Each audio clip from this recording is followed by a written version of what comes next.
Donacien.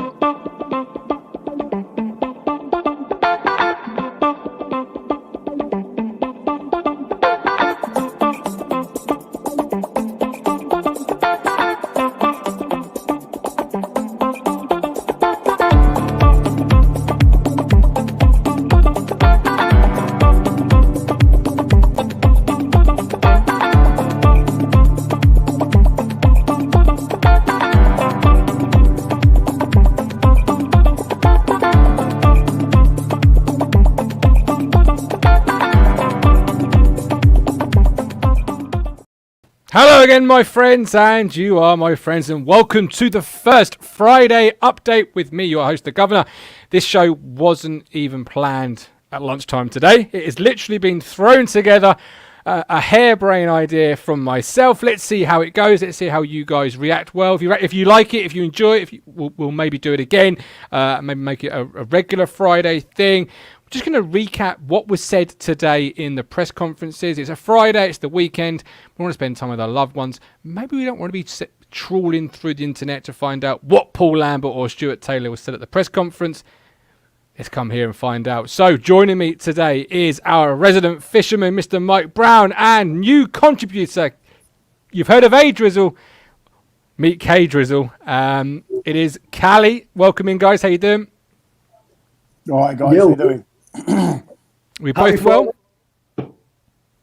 It's Friday, isn't it? Ready for the weekend. Can't wait for the weekend. Obviously, I'm here tomorrow with the match day ticket, and then Sunday we've got the podcast.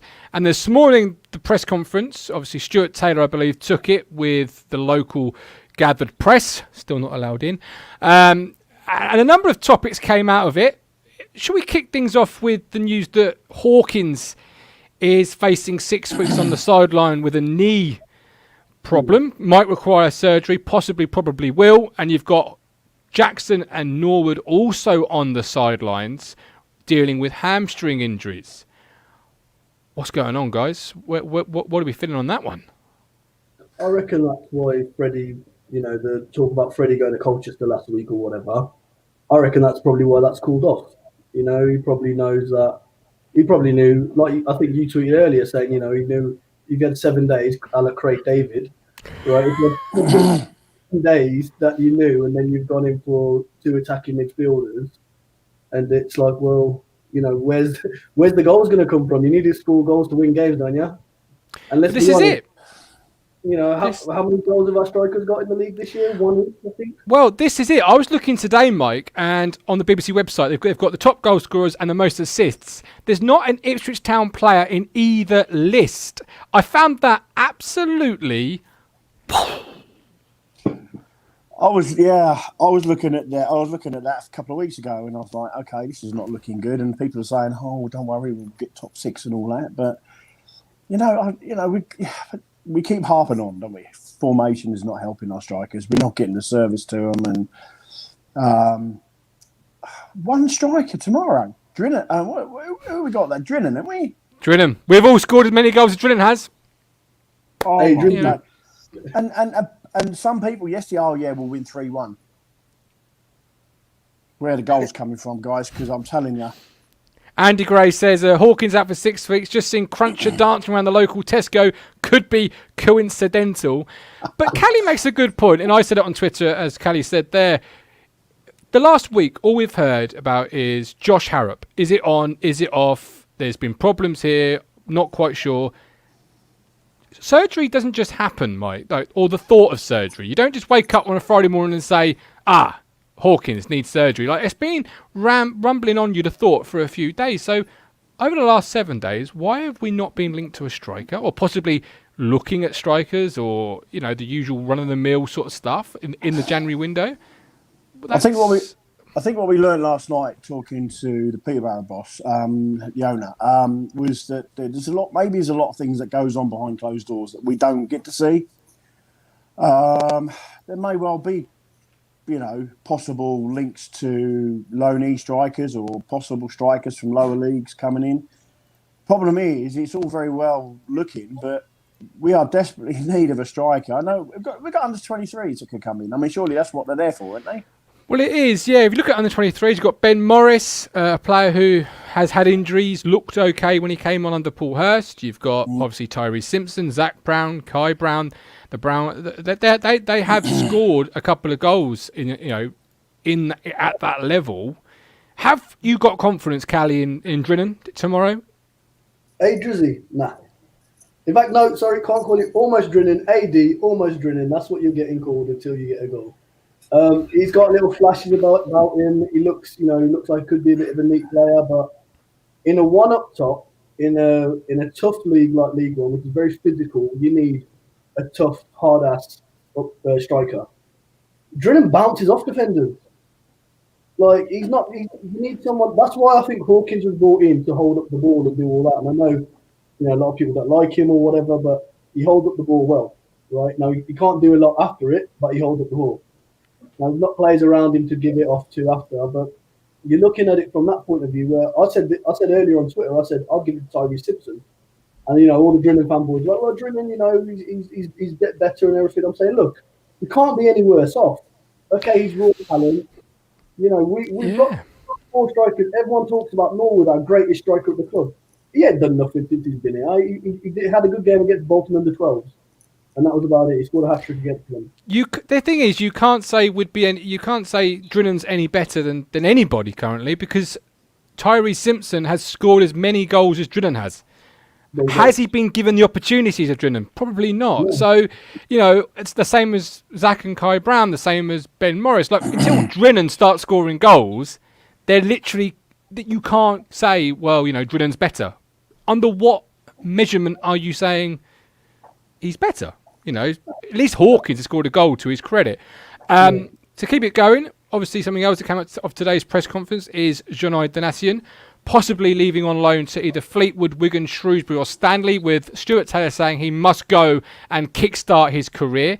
We know Plymouth had a £50,000 bid turned down because Evans doesn't want to lose out on his investment made a year and a half ago, 2 years ago now. That would leave Chambers and Ward as your only, well, including Kenlock, your 3 recognised fullbacks for 2 positions. What are your thoughts, first and foremost, Kally, on Donacien possibly leaving out on loan? Well, with Donacien, it's one of those where I said it a few weeks ago. I said I've had him in the first team by now. I think he either right or left back. He can play both spots. I think he wouldn't have done a worse job than what Ward or Chambers have done so far. He gets forward. He's physical, right? And I know, a lot of Janoi's career at Ipswich is going to be remembered for that clearance up into the air in one of the Papa John's Cup last year or whatever. But he's a player that hasn't had his chances. But he's a player that I think actually is someone that our type of squad, i.e. where we're putting players covering different positions because we've always got injuries. Janoi's a perfect player for that. Now to let him go, and then you're going to have Chambers playing Saturday, Tuesday for what? 7-8 weeks or whatever. It ain't going to happen. And you know what's going to happen? Second minute tomorrow, Chambers is going to pull his hamstring. You actually spot on, Kally. I was thinking that.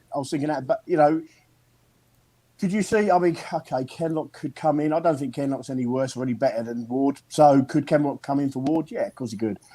But Chambers, who's going to... Oh, wait a minute. You know what's going to happen, don't you? Wolfie's going to play right back.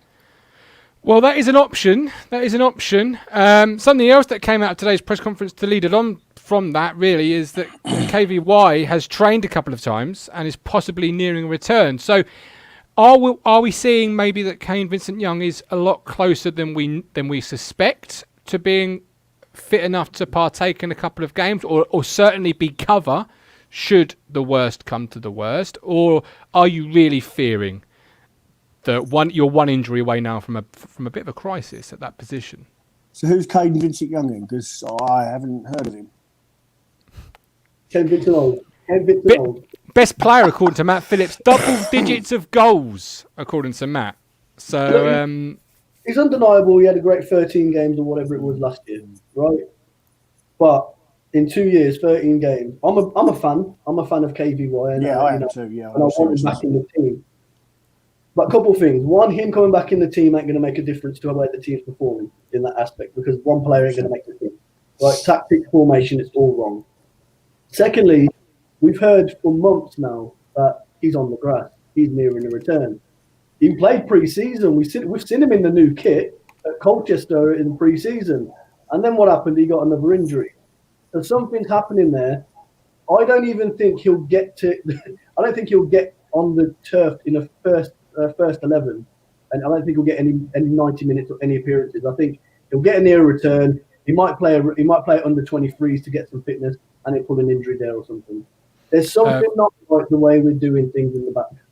Absolutely. And Mike Andy Gray says, have we been that good that this season that a £750,000 signing doesn't get a single game? Well, be spot on. I mean, he was good at Accrington. Accrington, we paid a fee for him. Paul Hurst must have saw something right. And I've not seen anything in JD to say that he's worse than what we've got. I agree. Right? I agree completely. I think he gets forward better. I think he's got a better end product. I think he's a bit more in an attacker's base.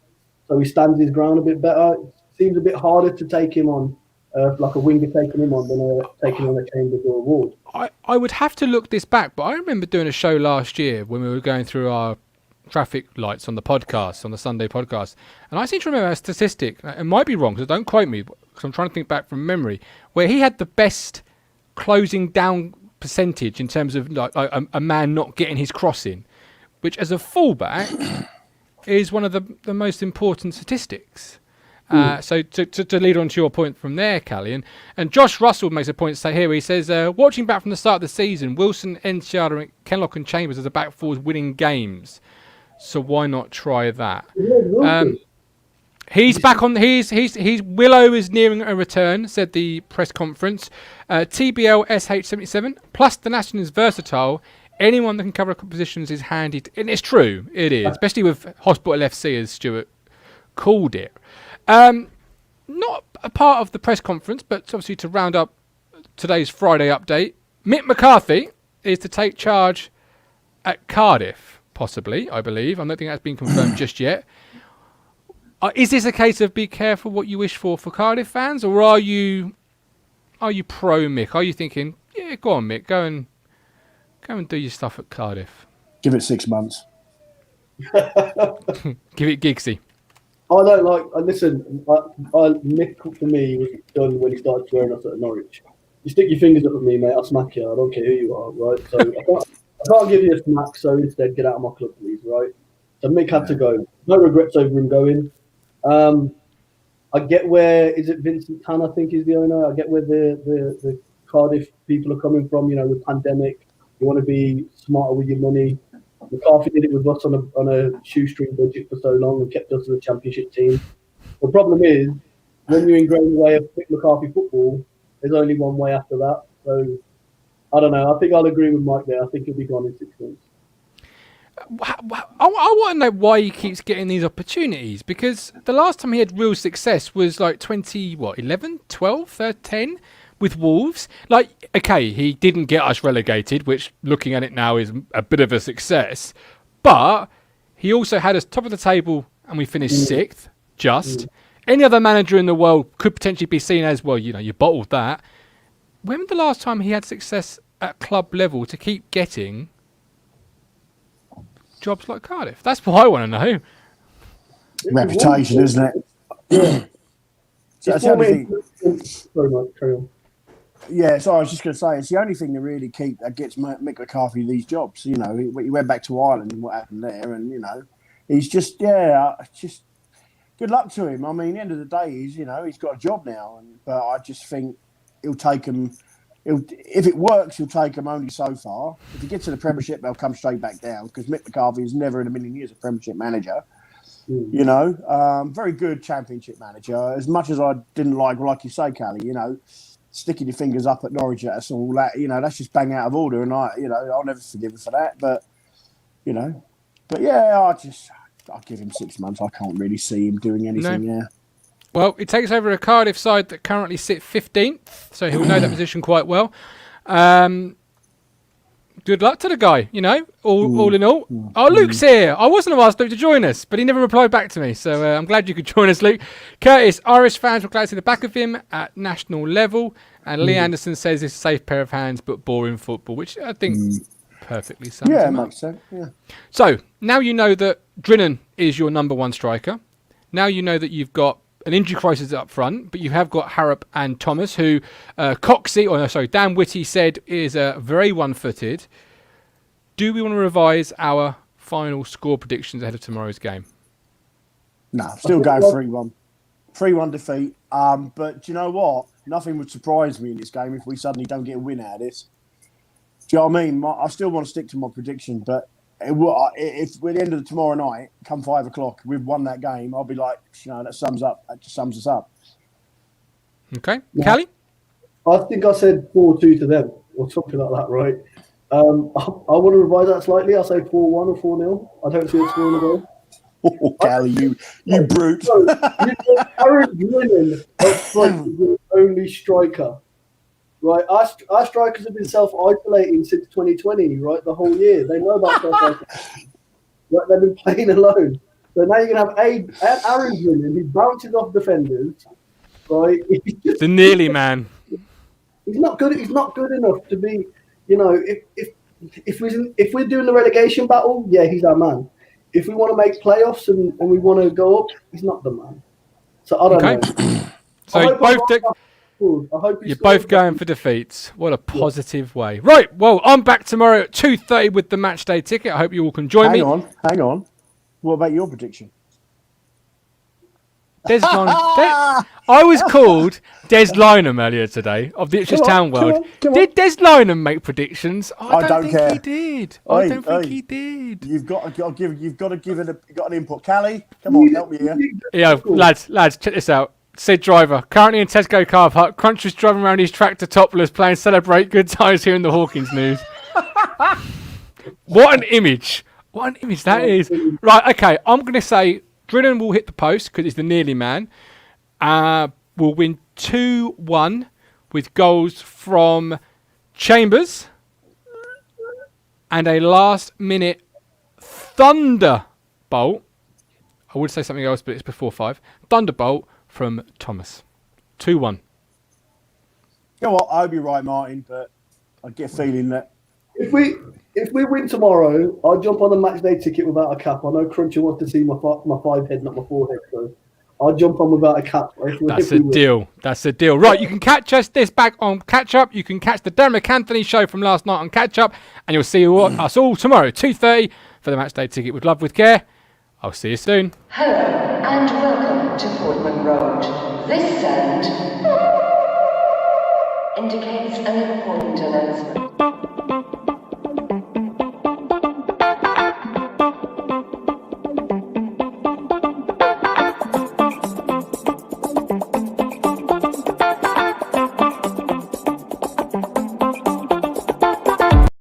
Before you go, Suffolk Mind, 100 miles for Suffolk Mind. We are doing that. It is in the last weeks. We've got about 9 days to go, and we have so far smashed the target. We're at 240%.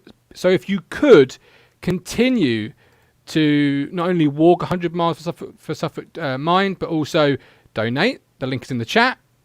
Please do so. It would go a long way to help people access the services that Suffolk Mind provide. Thank you ever so much. I'm sorry I had to come back and say that. Thank you. Hello and welcome to Portman Road. This sound indicates an important announcement.